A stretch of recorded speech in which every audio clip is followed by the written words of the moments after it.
സംസ്ഥാനത്തെ തീവ്ര വോട്ടർ പട്ടിക പരിഷ്കരണത്തിന്റെ ഭാഗമായുള്ള വിവരശേഖരണം ഇന്ന് അർദ്ധരാത്രിയോടെ അവസാനിക്കുമെന്ന് മുഖ്യ തെരഞ്ഞെടുപ്പ് ഓഫീസർ രത്തൻ യു ഖേൽക്കർ. ഈ മാസം 23-ന് കരട് വോട്ടർ പട്ടിക പ്രസിദ്ധീകരിക്കും.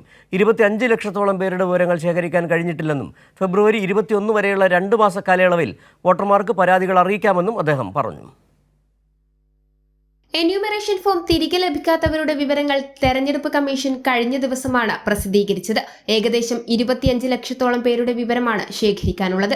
ആകെ വോട്ടർമാരുടെ 8% കൂടുതലാണിത്.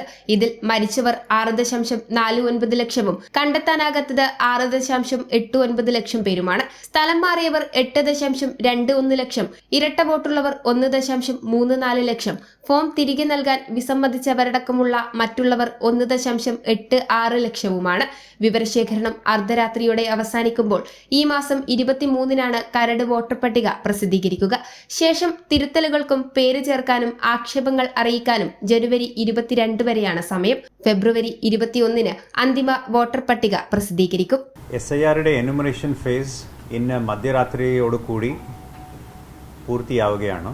23-ാം തീയതി ആയിരിക്കും നമ്മുടെ SIRയുടെ ഡ്രാഫ്റ്റ് റോള് പബ്ലിഷ് ചെയ്യാൻ പോകുന്നത്.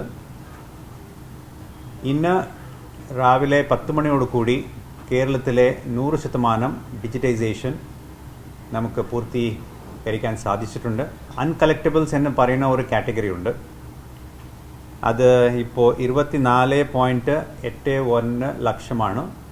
ഈ അൺകളക്റ്റബിൾസ് എന്ന് പറഞ്ഞാൽ ഒരു 5 കാറ്റഗറികളാണ് ഈ അൺകളക്റ്റബിൾസ് നമ്മൾ രേഖപ്പെടുത്തുന്നത്. ആദ്യമായിട്ടുള്ളത് ഡെഡ് മരിച്ചിട്ടുള്ള ആൾക്കാരുടെ കണക്ക് 6.49 ലക്ഷം. മാറി താമസിക്കുന്ന ആൾക്കാരുടെ കണക്ക് 8.21 ലക്ഷം. പിന്നെ ഡ്യൂപ്ലിക്കേറ്റ്സ് ആയിട്ട് വന്നിട്ടുള്ളവർ 1.34 ലക്ഷം.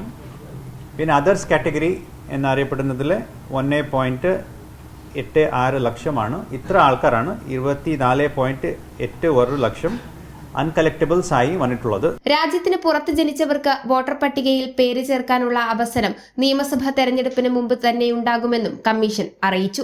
നിലവിൽ പ്രസിദ്ധീകരിച്ച ASD ലിസ്റ്റ് അന്തിമമാണെന്ന പ്രചരണം വ്യാജമാണെന്നും തെറ്റായ പ്രചരണങ്ങൾക്കെതിരെ നിയമ നടപടികൾ സ്വീകരിക്കുമെന്നും രത്തൻ യു ഖേൽക്കർ അറിയിച്ചു. കൈരളി ന്യൂസ്, തിരുവനന്തപുരം.